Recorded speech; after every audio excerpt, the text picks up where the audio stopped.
Welcome to Wealth Well Done. Together, we'll cover a wide range of important topics surrounding money and the impact it has on our lives. From the sophisticated and highly valuable planning techniques of the ultra-wealthy to the commonly underutilized biblical teachings.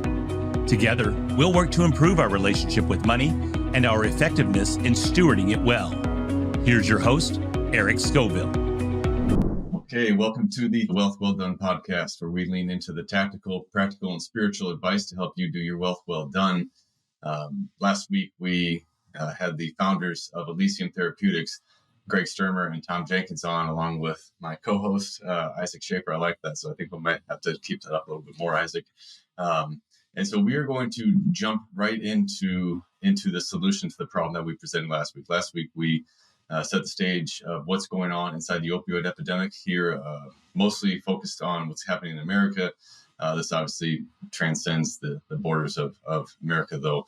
And so a quick disclaimer here is that all the stuff that we're talking about, we are going to be talking about the investment side of this today.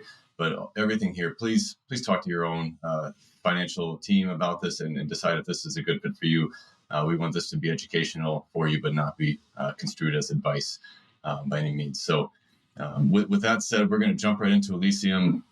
Again, we talked last week. We really established the immense credibility that Tom and Greg have here, and not only from the chemistry side of this, but also from the business side and some of the exits and success that they've had on the business portion of this. With that said, I'm going to turn over to Isaac to really start to help you guys unpack what it is that Elysium has done, the way that you guys are approaching the problem, and really where you guys are at so far.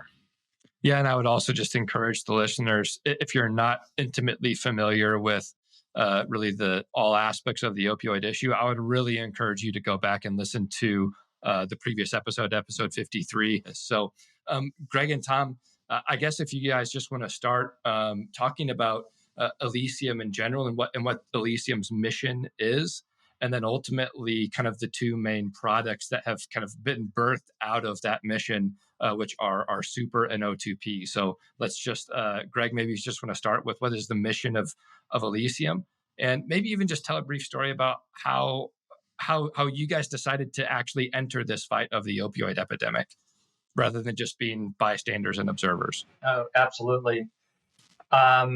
So starting with kind of the spark, I think the spark for Tom was different than mine. Mine is kind of very personal.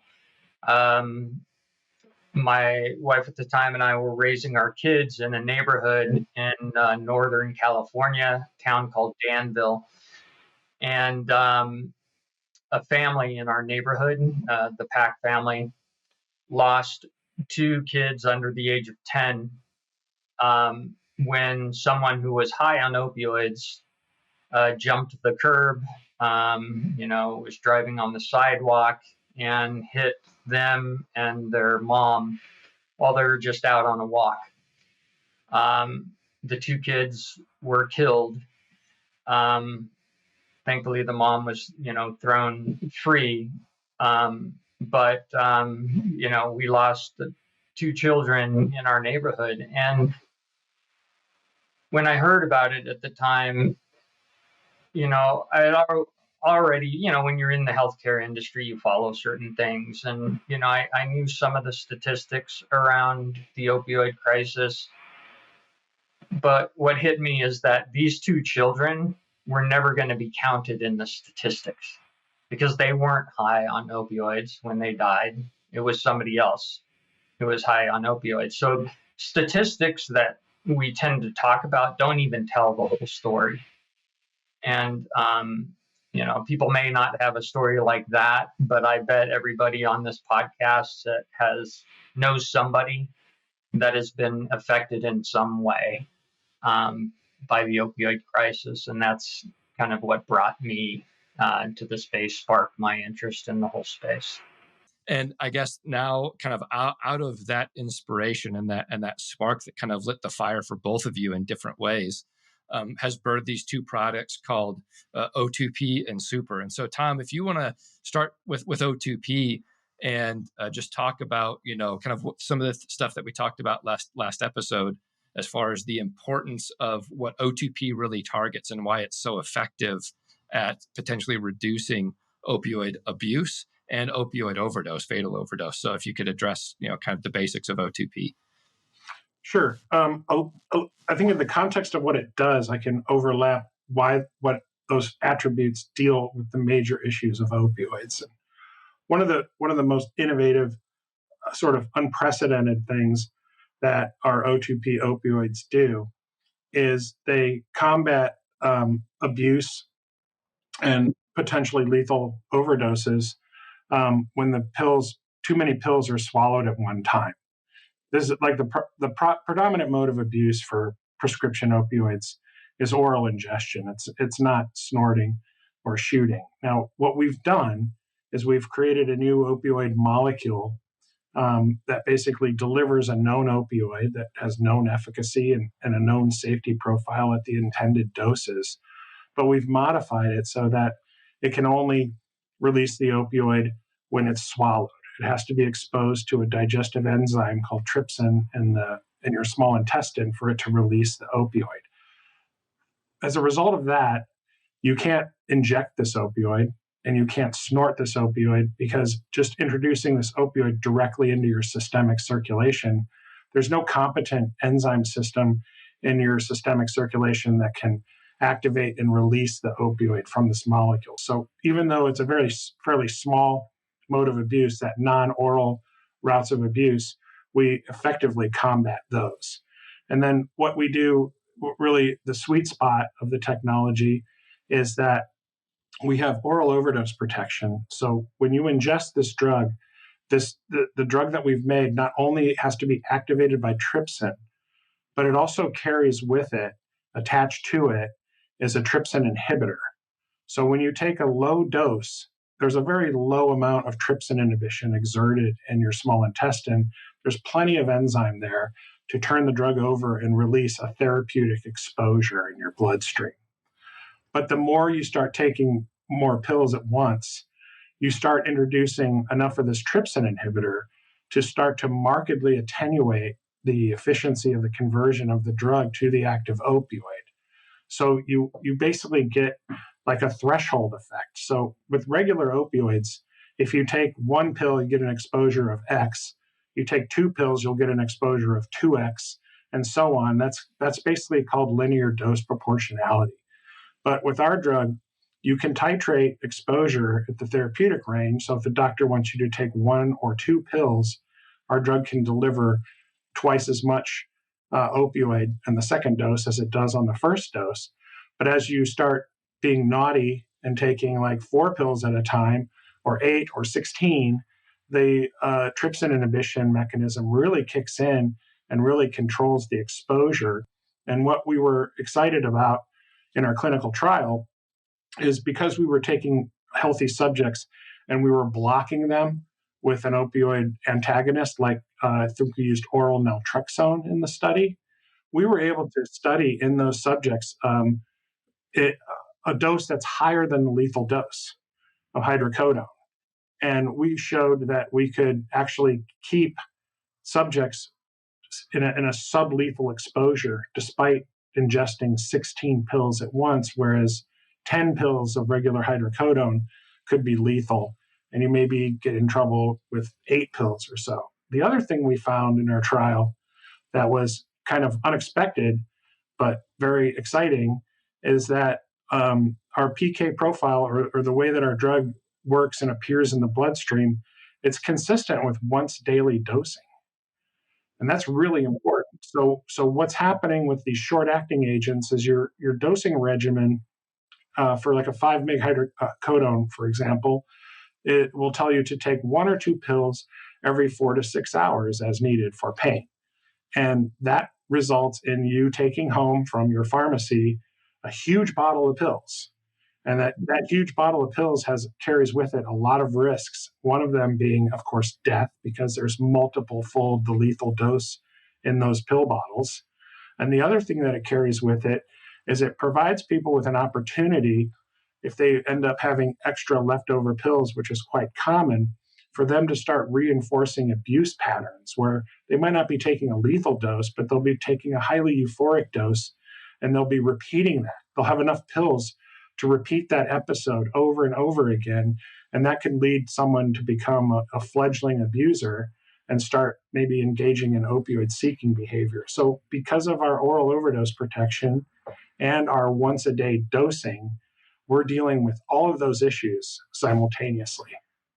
Yeah, that's amazing, Tom. And there are a couple of things that you threw out there that you just kind of threw off, kind of offhand. But I want to pause and show people, or at least help to capture just how powerful some of the things that you said were. And the first thing I want to start with is you saying, hey, we've eliminated injection and inhalation as routes of abuse. Those are other things that other, they're called ADFs, or abuse deterrent formulations, have tried to address, to your point, with the gums and goos and using physics to address those things. But the powerful part about what you said is that Elysium's O2P technology has oral overdose and oral abuse protection technology. And I want people to understand that there is no other company that Tom hasn't been involved with that can make that claim. There's no other drug, to my knowledge, and correct me if I'm wrong, gentlemen, but there's no other drug on the market that can say we protect against oral abuse, even outside the opioid space. No drug can say that. And so the power of this technology is unbelievable. And the other thing that Tom mentioned that I also want to make sure is clear is that Tom did not just invent a brand new opioid. Ultimately, what Elysium did, and I love the elegance of this solution, is Tom said, well, opioids are great. They work exactly as they're supposed to. Let's develop something on top of the opioid, another molecular technology per se on top of the opioid to address those safety concerns. And I think that's so powerful, because not only from an FDA perspective, for those that kind of don't understand, the FDA process and all the different safety things you have to go through, from perspective of how likely a drug like that is able to go through the FDA, that gets rid of a significant part of the landmines that you can step on when you're trying to take a drug through that, phase 1, phase 2, phase 3 process. And so those two things are immensely powerful that, Tom just kind of mentioned because he's in it day to day. But I want the listeners to understand just how powerful those two things are, because they really are game changing. So Isaac, before we move on to the next technology here, will you talk just a little bit about the studies that we've done so far here and where this is at in the FDA process? Yeah, absolutely. So, ultimately, for those of you that don't know, the process to go through FDA approval is, you kind of have some they're called pre-IND studies, or some studies that you do maybe on some animals before you have a discussion with, the FDA, or before you progress into human trials. And then you have human trials, which starts in phase 1 and then into phase 2 and phase 3. And then if you have the proper safety features, the proper efficacy, all those things that you're looking for in a new drug, then it goes before the FDA for approval. And right now with O2P, Elysium is currently at that post phase 1 position. But actually, Tom, if you or Greg, if you could just kind of discuss the power of the fact that, okay, even though you're just past phase 1 and most drugs die in one of the first 3 phases, why how Elysium's in a different position after phase 1? Absolutely. And I think this really speaks to, this is the first demonstration of our overall business strategy, which is a higher probability success approach to drug discovery and development. So what Tom's done in our O2P program and in our SOOPR program, which we'll talk about a little bit later, is he started with a drug that's already been approved by the FDA, right? So we know that once that drug, in the case of O2P hydrocodone, when hydrocodone is released from our molecular delivery system, we know exactly what hydrocodone will do from an efficacy perspective and how safe it is. So in a phase 1 study, what you typically learn, if you've got an NCE, a new chemical entity, is you learn about whether your drug is safe. That's all you're going to learn. Is it safe? Okay. We were able to learn not only that our drug is safe, but we can deliver known levels of hydrocodone that provide acute pain relief. So we have a read on efficacy already. And then on top of that, the key attribute of our O2P technology, oral overdose protection, we were allowed to go to super therapeutic doses, that is well above recommended doses, and demonstrate that we could dramatically reduce the hydrocodone exposure and protect somebody from overdose. Yeah, and even well above lethal doses. To Tom's point earlier, or maybe it was in the last episode about the normal lethal dose in an opioid naive person, somebody that's not already kind of addicted to opioids and has a tolerance, is about 10 pills, and you guys went up to 16 pills, Exactly, and still didn't have a lethal dose of opioids. Actually, it was well below a lethal dose of opioids, which is absolutely incredible. So thank you for that context, Greg. So unlike other companies who are pursuing new chemical entities, new drugs, we learned a great deal in our phase 1. So if you compared, to take a drug to approval with the FDA, you need to do 3 phases of studies. Phase 1, safety only. Phase 2 is looking at what dose do you need to use. Phase 3 is your drug effective? We learned virtually all of that in our first in human study, because the active ingredient in our O2P hydrocodone is hydrocodone, and we already know about its safety and efficacy. We showed that adding our molecular construct to control the exposure of hydrocodone was also safe.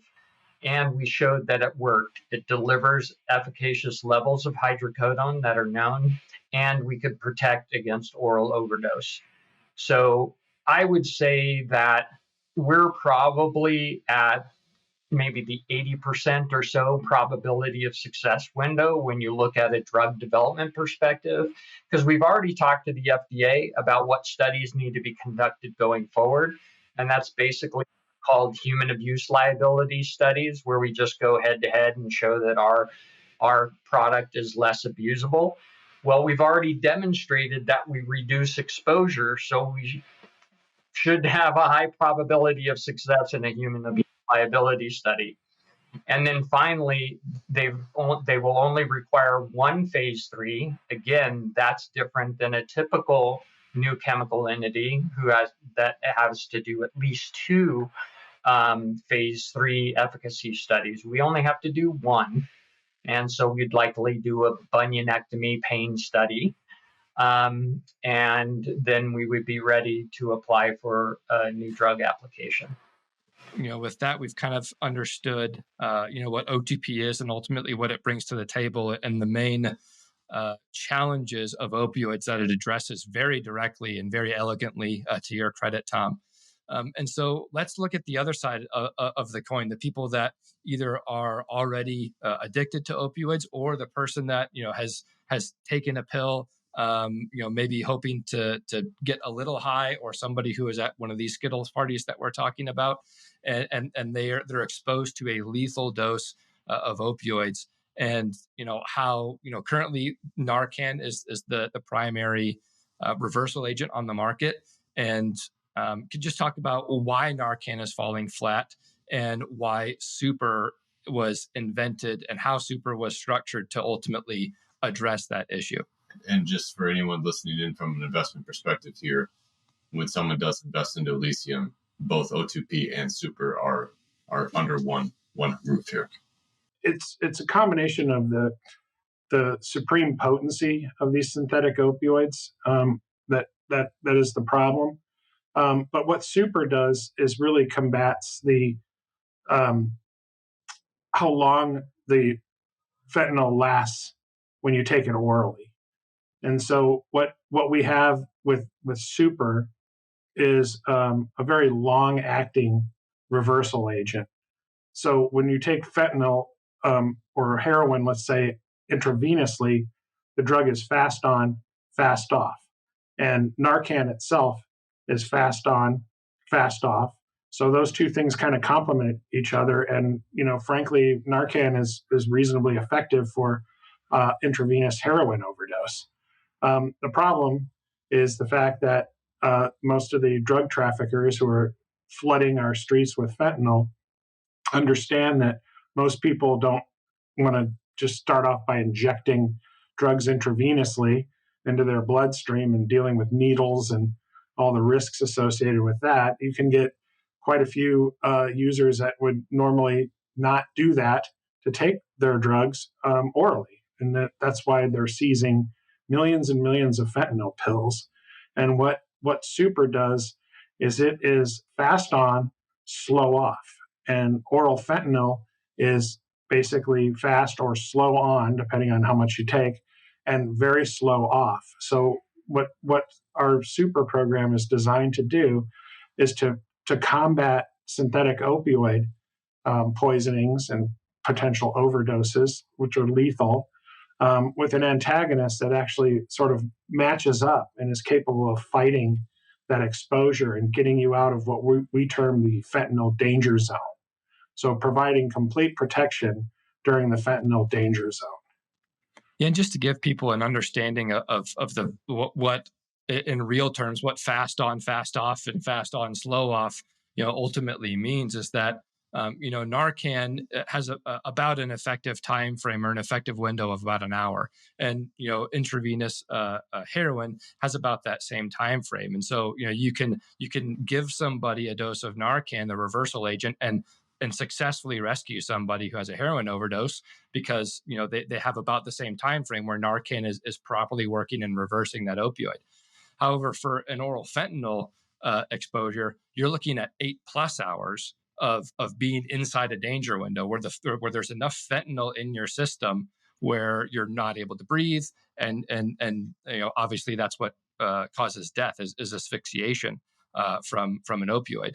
And so if you think about that, we have Narcan, the current drug on the market that has an hour effective window, trying to combat a drug that has an 8-hour danger window. And so that's ultimately the delta that SOOPR is trying to address. Is that accurate, Tom? Exactly. That's it. You've got it.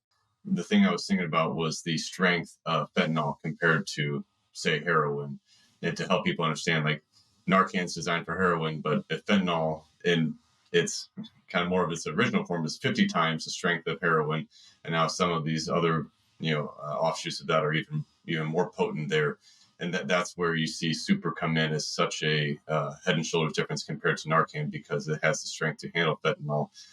So I wanted to ask you, Tom, is there anything else close that can handle the strength of fentanyl when it comes to an overdose rescue agent? And the time as well. Yeah. So great question. There's nothing that's specifically designed from the ground up like SOOPR to really look at that problem of oral overdose, where you have that slow absorption curve and the slow elimination from the body.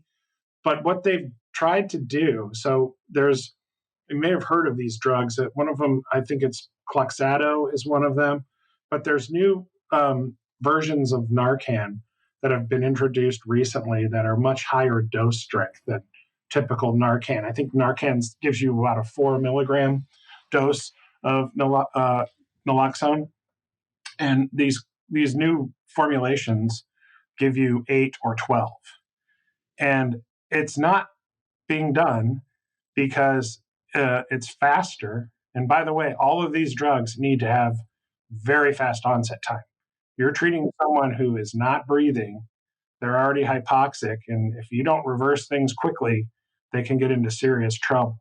So Narcan is certainly fast enough to revive someone, but the reason why they're making these higher dose strength versions is just to push that exposure way up and then a little bit out to the right so they can try to eke out just a little bit more duration of action from the drug, even though it's kind of a ridiculous thing to attempt, because if you looked at the actual curves of how Narcan disappears from your bloodstream, it's incredibly steep.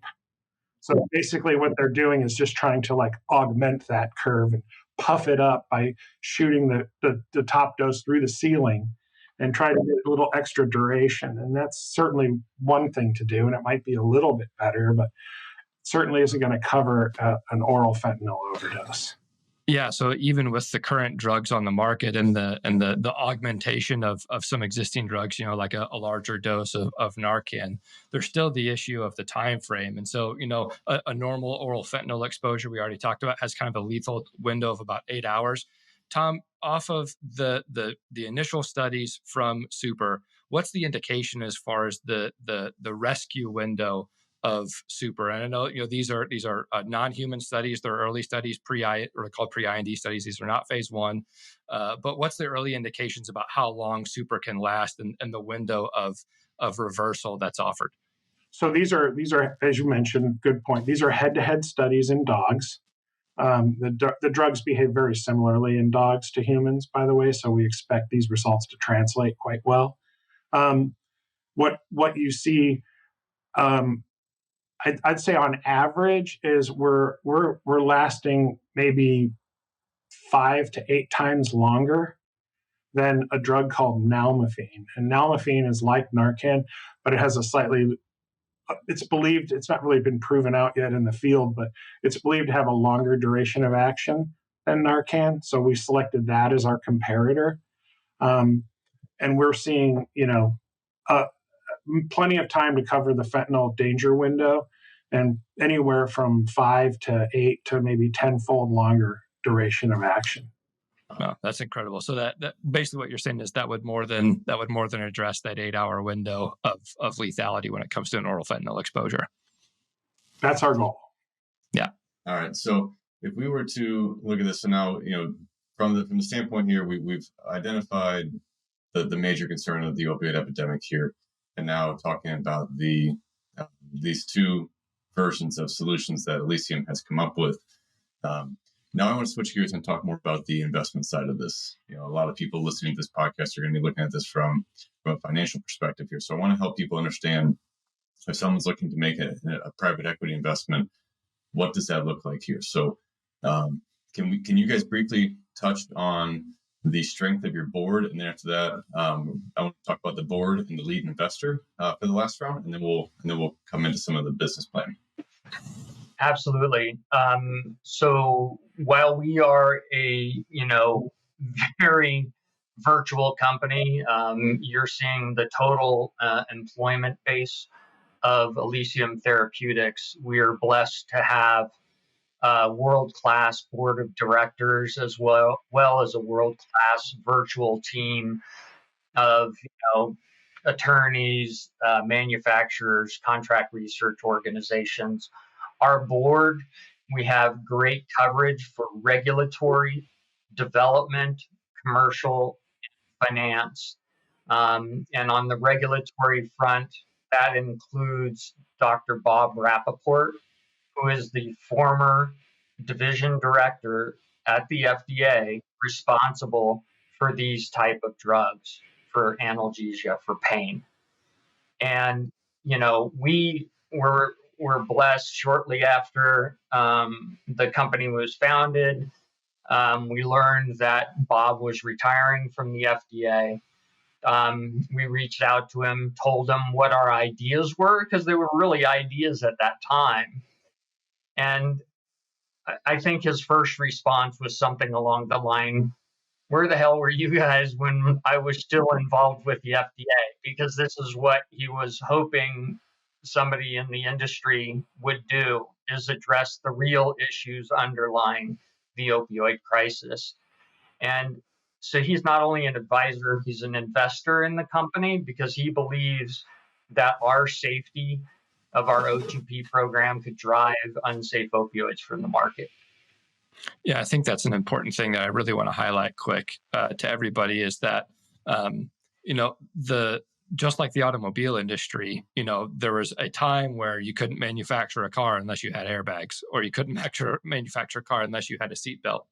And Dr. Rappaport thinks that the exact same thing could happen in the opioid space, is that eventually it's possible now that this technology, hopefully, if Elysium makes it all the way through the FDA process and gets approved, now that this technology is out there and it provides an incredible amount of safety over and above what generic opioids provide or even other abuse-deterrent formulations provide, is that Dr. Bob thinks that there could very likely be legislation that would say if you want to manufacture opioids in this country, they're going to have either Elysium's technology or something equivalent when it comes to safety standards in order to manufacture opioids in the United States or sell opioids in the United States.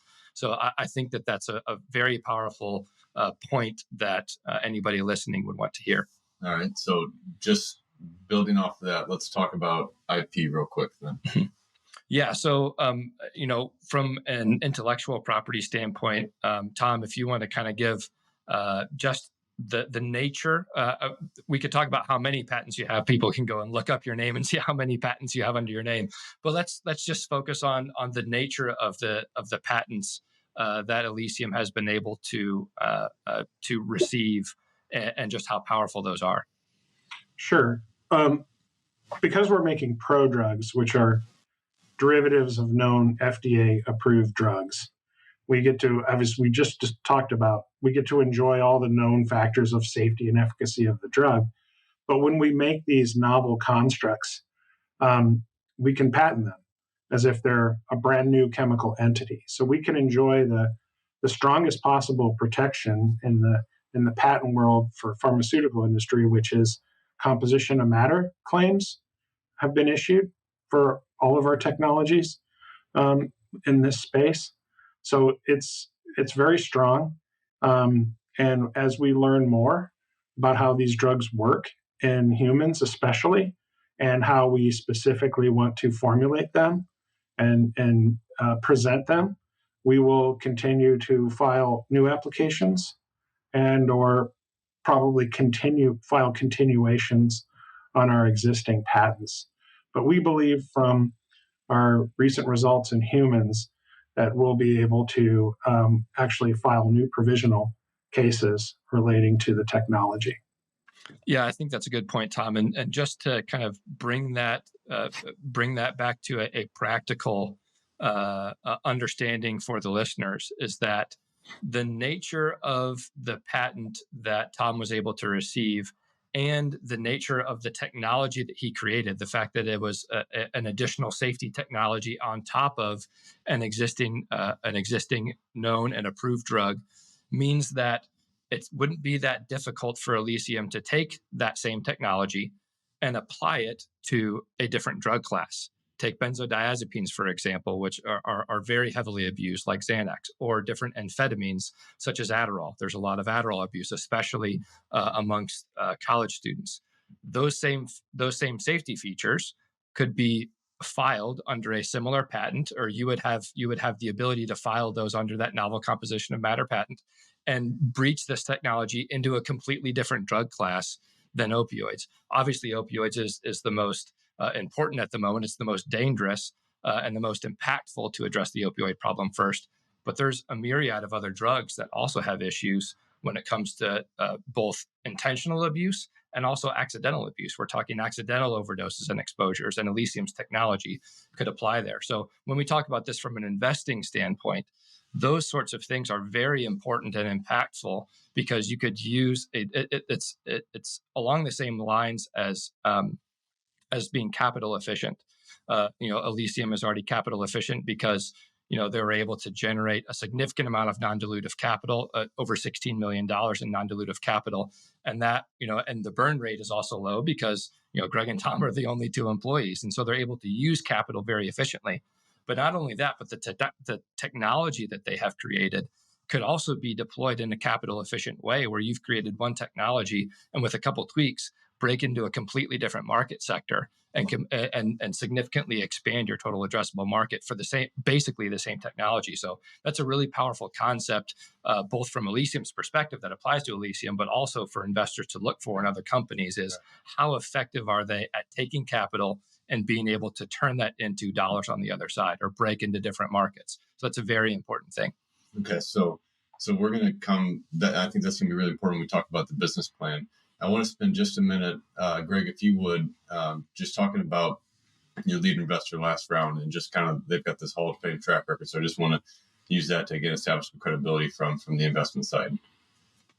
Yeah, actually, I know Isaac is incredible at remembering statistics associated with them, so he'll probably be able to add more. But our lead investor, actually, for a number of rounds, has been Mesa Verde Venture Partners. Dr. Carrie Ng sits on our board. Mesa Verde Venture Partners is a life science company investor. They are exclusively investors in life sciences.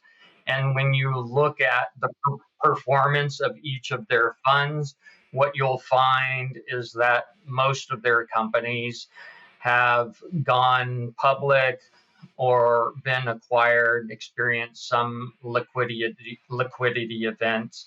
You know, in a industry where there are far more failures than successes, Carrie and the team at Mesa Verde has done an incredible job.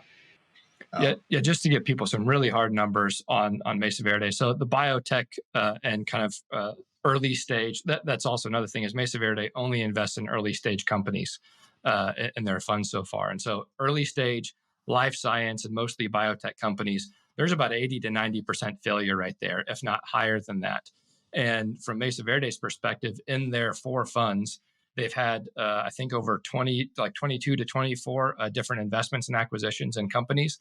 11 of those 22 or 24 have either gotten acquired or gone public. And all of the remaining companies, they're still alive, and it's a little bit too early to tell when it comes to being it, or progressing to the next level, either getting acquired or going public. And the last time I talked to Kerry, which unfortunately was too long ago, I need to connect with him again, was that there were 2 or 3 companies that were basically on the precipice of being able to do just that. So by now they're probably up to maybe 12, 13, even 14 out of those 22 companies that have had a significant exit, which is an absolute Hall of Fame record when it comes to investing in the biotech space. So the importance of that, I don't think, can be understated, about just how good Kerry and his team is at picking these sorts of companies. And they picked Elysium, and they've invested heavily, which we're very appreciative of. Yeah, I agree with that. And I will also say that since we first engaged with Greg and Tom, just like you said, you guys have done everything that you said that you were going to do with us as well. Everything. And then some. Yeah, no kidding. Okay, another thing from an investor standpoint here. Let's talk about what a little bit of what the path to profit looks like, and Isaac maybe hit a little bit on the business model here, because now all of a sudden we're talking about O2P, we're talking about SOOPR, we're talking about expanding outside of opioids here. Talk a little bit about what investor is hoping from a business plan here. Yeah, so from a broad perspective, when you look at companies like Elysium, especially these venture companies in the biotech space, you kind of need to understand. All right, they might have a really cool idea, but how are they going to monetize it? What are they going to do with it? Because you could have a really good product and really good technology, and have a terrible business plan about how to actually make money off of that technology. And so from that perspective, that's one of the things that when we were looking at Elysium and when we were doing our due diligence, their plan for how to monetize their technology was spot on.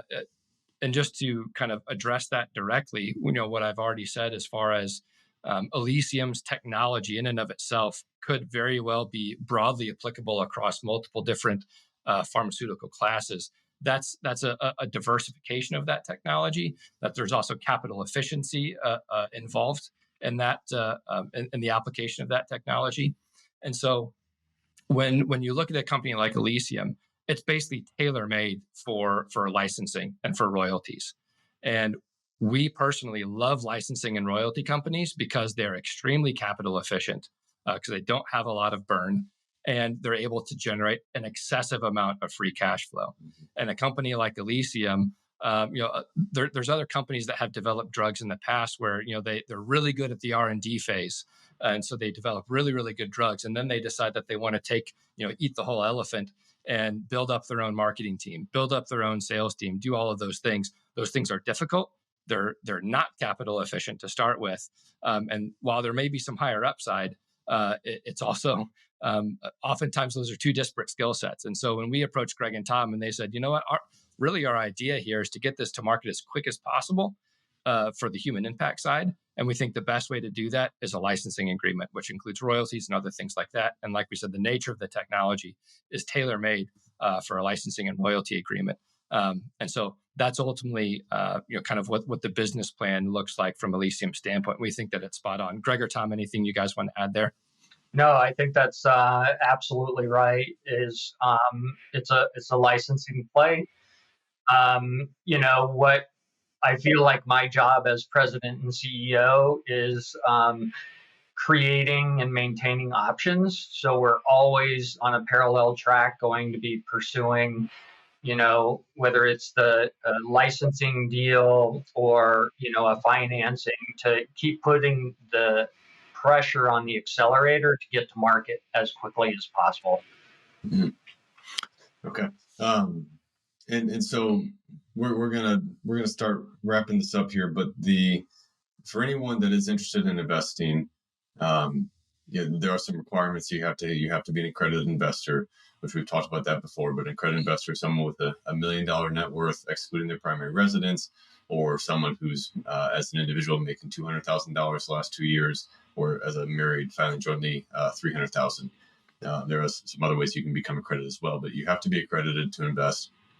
And we'll talk a little bit more about a couple other things with this, but just know that we would not be wanting someone to just hear this information and say that's good enough. If they want to ask more detailed questions, get on the call. That's absolutely part of what we'd make available to you as well. So, Isaac, if you would hit a little bit of, so how much money are we raising? What's the structure of that like here, and maybe a little bit on the valuation cap and discount. Yeah, so Elysium is currently raising about $5 million on what's kind of called a safe note. For those of you that don't know safe, have you covered safe notes yet with your audience? Okay, so what a safe note is it's a simple agreement for future equity, is what SAFE stands for. And ultimately, what that structure is that it allows investors to put capital into a company, and then at some point receive a discount on a certain valuation for when that capital converts into equity in the company. And so in this case, Elysium is raising $5 million on a safe note with a valuation cap at $54 million and a 20% discount. Okay, so ultimately what that means is that at a future date, say a Series A raise that has a firm valuation or a targeted valuation, your equity, if you invest in this round, will convert at whatever that valuation is with a 20% discount. And it will also not convert at anything greater than a $54 million valuation. That's what the valuation cap is for. And so just for instance, if Elysium's next round were to raise at a $100 million valuation, then your equity would convert at that $54 million valuation. So ultimately, you're getting almost a 50% discount to what that valuation would be at that time. And so that's kind of how safe notes work. That's about how much money Elysium is raising at the moment. Okay. And so we've had people talk about doing this, just surely from the profitability standpoint behind this, because there is a potential for a large profit. There's also potential for a full loss. So you have to be prepared for that if you're looking to make an investment here. But we've also had people look to make investments out of their foundation as well, because you talk about this is the definition of impact investing here. Absolutely. And so an investment here that you're hoping to make a profit on can be doing a world of good in saving lives and combating this epidemic as well. So if someone's interested and wants to invest, how should they go about getting a hold of you? Yeah, so the best way to get a hold of me would be to email me at Schaefer, which is SCHAFER at apeoplebrand.com. And I'd be more than happy to talk to you, answer any questions. Greg and Tom have also made themselves readily available to anybody interested, especially if you have really intense technical questions. Tom loves getting into the weeds as far as exactly how all the chemistry works. I can answer 90% of them, but Tom can take care of the 10% that I don't understand. Right. So, Tom, Greg, truly appreciate you guys. We are honored to be partnered with you.